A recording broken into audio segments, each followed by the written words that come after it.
All right, everyone, here we are with ticker symbol FSR, Fisker Inc. And before we jump into this chart, I want to say welcome to all my first-time viewers and investors.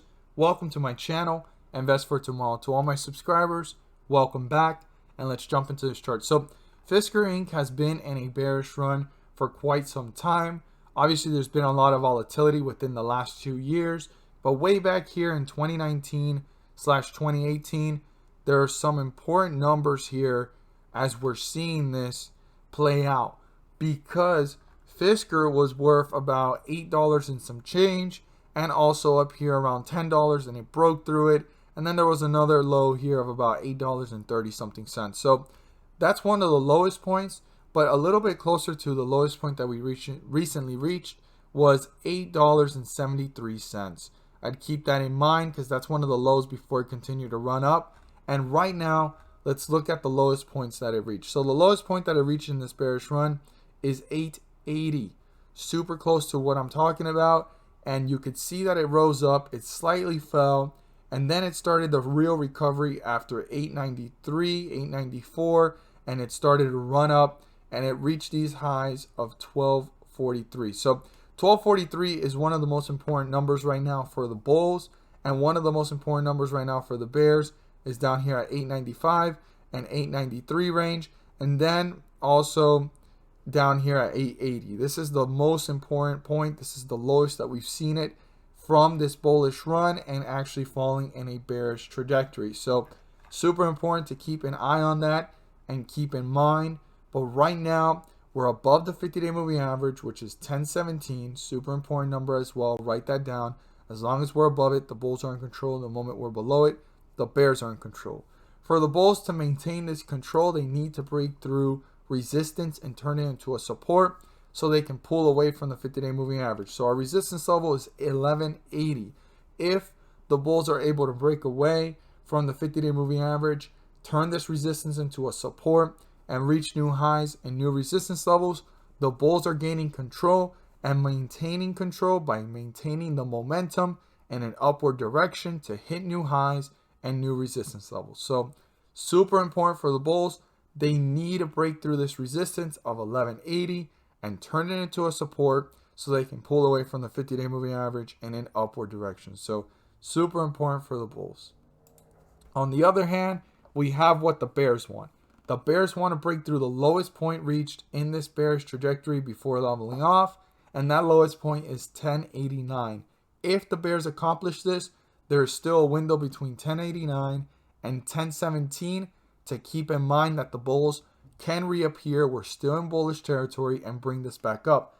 But if 1089 is broken through, I want to emphasize, pay close attention to the behavior and how is it reacting between the 50-day moving average and the support, and how quickly is this hitting newer lows? Is it kind of hanging out there, giving a chance for the bulls to reappear? Or are the bears getting closer to the 50-day moving average, which is they're close, and they're really close and focus on that, right? That's their goal.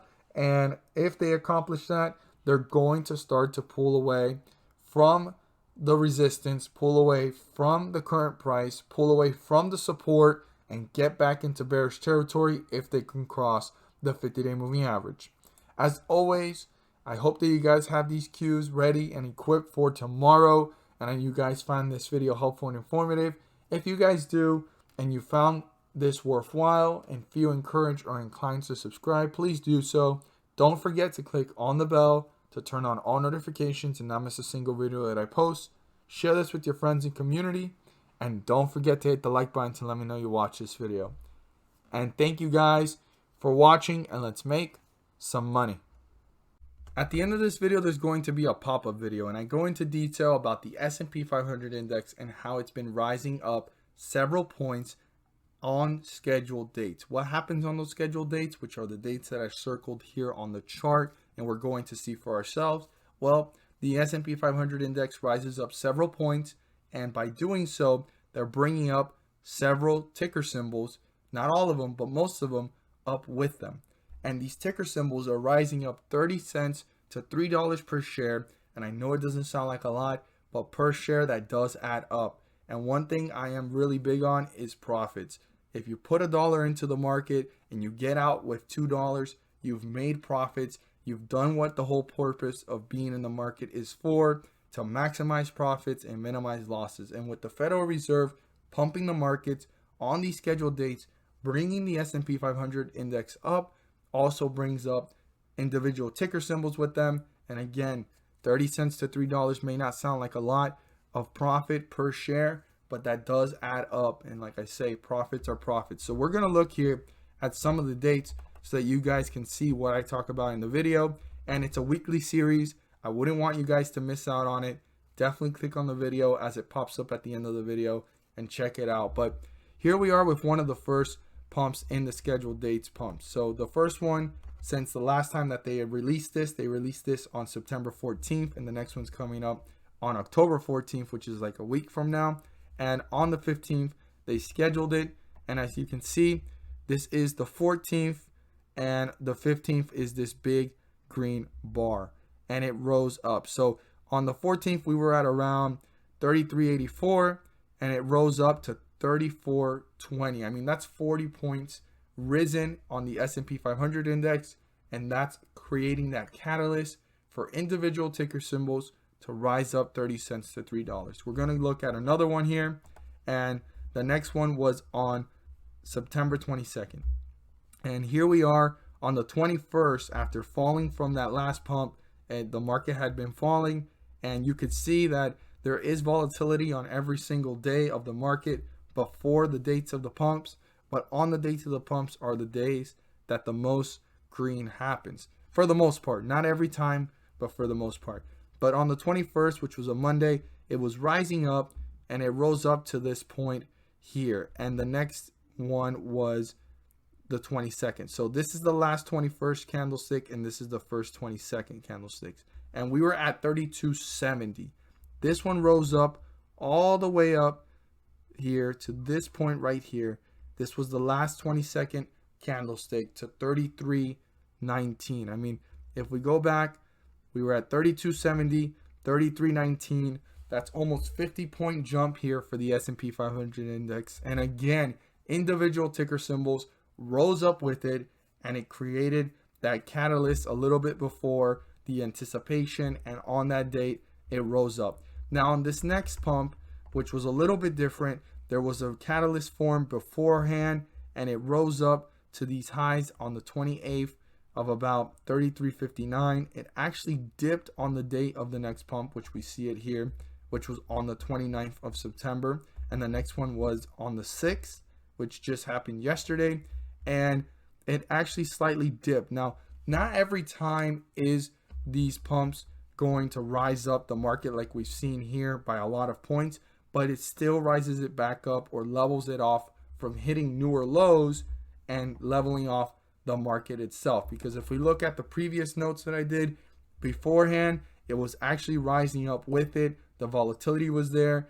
but you were able to buy, like for example, how we bought here on the 15th and it rose up. Well, it's been falling and then very volatile here, up and down. Beforehand, you can buy at the beginning of the scheduled pump dates and hold a couple weeks and ride out several pumps, and you were going on your way up. But right now, even as the market's going down, it's a great opportunity to take advantage of the fact that the Federal Reserve is pumping the markets, and there's an opportunity to make profits. So here we are on the 29th, and it fell to lows of 33.28, and it rose up to these highs here of 33.49. I know it doesn't sound like a lot, but that's still a 20-point jump after dipping and recovering, and then it continued to work its way up to newer highs. Now here on the 6th, which on the 5th it started to rise, it leveled off. This is the last candlestick of the 5th coming up right now, and we're about to see it here. Yes, this is the last candlestick of the 5th, and it rose up, and all the way to the last candlestick of the 6th, it rose up another 20 points. I mean, we're down here, and it ended up around here. So right now, something I'm noticing is that these pumps are creating less of an effect on the market, but it's creating that upward direction from falling to newer lows, but it's still helping the market rise up. And even though the S&P 500 index is rising several points, there are individual ticker symbols rising up, like I said, 30 cents to $3. Check out the video. I go into more detail. I don't want you guys to miss out on this great information. Click on it, and thank you guys so much for watching, and let's make some money.